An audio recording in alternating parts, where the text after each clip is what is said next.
الحمدللہ نحمدہ ونصلی علی رسولہ الکریم اما بعد۔ میرے محترم حضرات اور میرے نوجوان بھائیوں، دنیا میں ہر چیز کا کوئی نہ کوئی مقصد ضرور ہوتا ہے۔ کوئی بھی حرکت بلا مقصد نہیں ہوتی۔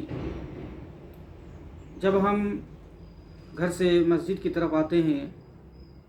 تو نماز مقصد ہوتی ہے، اس کے لیے ہم گھر سے نکلتے ہیں اور گھر سے چل کر مسجد کی طرف آتے ہیں۔ صرف مسجد میں آنا مقصد نہیں ہوتا، بلکہ مسجد میں آنے کا مطلب نماز، روزہ، عبادت، ذکر و اذکار کے لیے ہم چلتے ہیں۔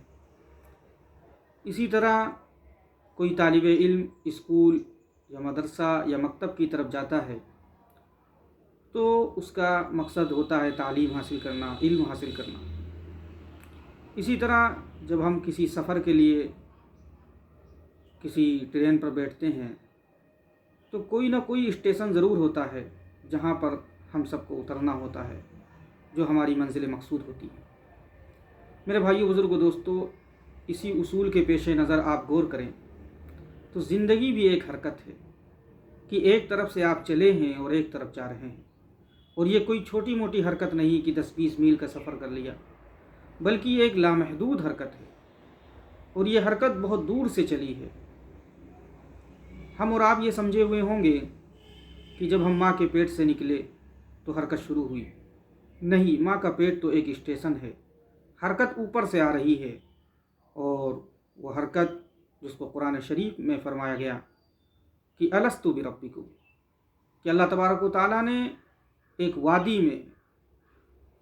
جتنے بھی انسان قیامت تک آنے والے ہیں ان کو جمع کیا، اور عالم الست میں ان سے سوال کیا، الست بربکم، کیا میں تم سب کا پروردگار نہیں؟ تو سب نے اس کا جواب دیا، قالوا بلا، قالوا بلا، بے شک آپ ہمارے رب ہیں۔ آگے فرمایا اللہ تبارک و تعالیٰ نے کہ کل کو جب دنیا میں تم جاؤ گے تو اس عہد کو یاد رکھنا، اس عہد کو بھولنا نہیں۔ ہم انبیاء علیہ السلام کو بھیجیں گے جو آ کر تمہیں اس عہد کو یاد بھی دلائیں گے اور اس عہد پر کیسے چلنا ہے یہ بھی بتائیں گے۔ آگے فرمایا ان تقولوا یوم القیامت انا کنا عن ھذا غافلین، اور قیامت کے دن یہ کہنے کا موقع نہیں ہوگا کہ ہم تو غافل تھے، ہم نہ کسی کو مالک جانتے تھے نہ کسی کو خالق، ہمیں تو کسی نے بتلایا ہی نہیں تھا۔ تو اللہ تبارک و تعالیٰ نے فرمایا کہ ہم نے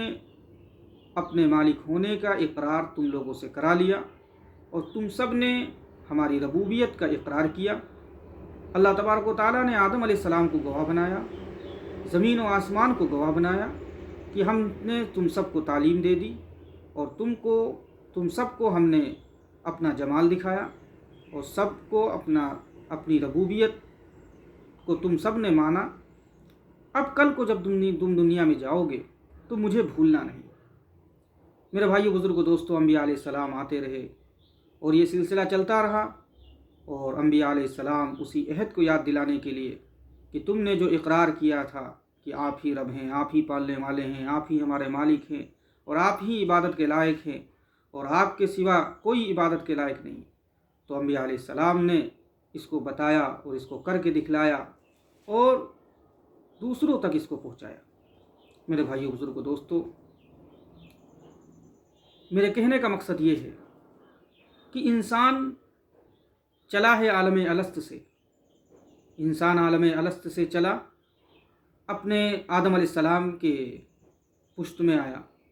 پھر اپنے باپ در باپ کی پشت کی طرف منتقل ہوا، پھر ہر انسان اپنی ماں کے رحم کی طرف منتقل ہوا، ماں کے رحم میں 9 مہینے قیام کیا، اس کے بعد دنیا میں آیا۔ دنیا میں کسی کی عمر 40 برس، کسی کی 60 برس، کسی کی 100 برس، کسی کی 110 برس۔ پہلی امتوں کے بارے میں آتا ہے کہ 1800 1200 برس عمریں ان کی ہوئی۔ تو انسان آتے رہے اور اپنی اپنی عمر کے مطابق قیام کرتے رہے۔ پھر آگے انبیاء علیہ السلام نے فرمایا کہ ایک اور عالم آنے والا ہے، اور وہ عالم برزخ ہے جس کو ہم قبر کہتے ہیں۔ تو قبر میں انسان رہتا ہے قیامت تک۔ اس کے بعد پھر انبیاء علیہ السلام نے فرمایا کہ ایک اور عالم ہے، عالم حشر۔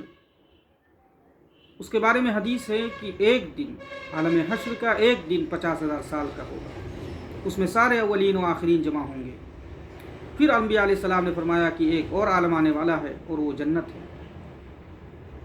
اس لیے امام غزالی رحمۃ اللہ علیہ لکھتے ہیں کہ انسان ازلی تو نہیں، یہ ہمیشہ سے تھا، لیکن ابدی ضرور ہے کہ پیدا ہو گیا تو اب مٹنے والا نہیں، اب ابد الآباد تک زندہ رہے گا۔ جہاں بدلتے رہیں گے، مکان بدلتے رہیں گے، لیکن انسان ہمیشہ باقی رہے گا۔ تو یہ جو انسان ہمیشہ باقی رہے گا اور اتنی لمبی حرکت، تو اس کا بھی کوئی مقصد ہونا چاہیے کہ ایک طالب علم جب اسکول یا مدرسہ کی طرف جاتا ہے تو اس کا کوئی نہ کوئی مقصد ہوتا ہے، ایک مسجد کی طرف کوئی آتا ہے تو اس کا بھی کوئی نہ کوئی مقصد ہوتا ہے، ذکر مقصد ہوتا ہے، نماز مقصد ہوتی ہے، عبادت مقصد ہوتی ہے، تو ہر ایک چیز کا مقصد ہوتا ہے۔ تو یہ جو انسان اتنی لمبی حرکت اور یہ ایسے ہی بیکار پیدا کر دیا گیا؟ نہیں بھائیو، یہ چیزیں نہیں، اس کا مقصد صرف یہ ہے کہ اللہ تبارک و تعالیٰ نے قرآن شریف میں فرما دیا وَمَا خَلَقْتُ الْجِنَّ وَالْإِنسَ إِلَّا لِيَعْبُدُونَ، کہ ہم نے جنوں اور انسانوں کو صرف اپنی عبادت کے لیے پیدا کیا، کیونکہ عبادت دنیا میں بھی ہمارے ساتھ رہے گی، قبر میں بھی ہمارے ساتھ رہے گی، عالم حشر میں بھی ہمارے ساتھ رہے گی، یہاں تک کہ جنت میں بھی ہمارے ساتھ رہے گی۔ حدیث میں ہے کہ اہل جنت کو تسبیح الہام کی جائے گی کہ سانس کے ساتھ اللہ اللہ جاری ہوگا۔ تو میرے بھائیو، بزرگوں، دوستو، اگر ہم نے دنیا میں آنے کا مقصد عبادت کو حاصل کر لیا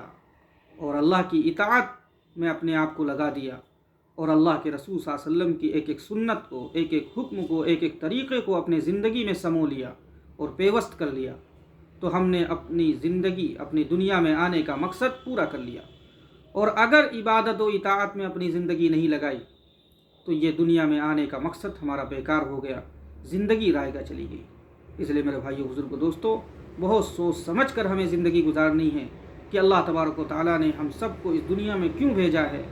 اور کس لیے بھیجا ہے، اور کل کو قیامت کے دن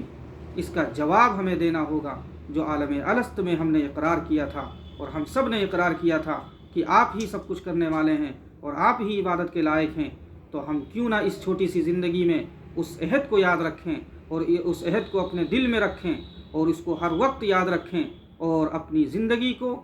عبادت میں اور اللہ کی اطاعت میں اور اللہ کے رسول صلی اللہ علیہ وسلم کے طریقے پر اپنی پوری زندگی کو لگا دیں۔ میرے بھائیو، بزرگوں، دوستو، اللہ تبارک و تعالیٰ سے دعا ہے کہ اللہ تبارک و تعالیٰ ہم سب کو اپنی عبادت میں، اپنی اطاعت میں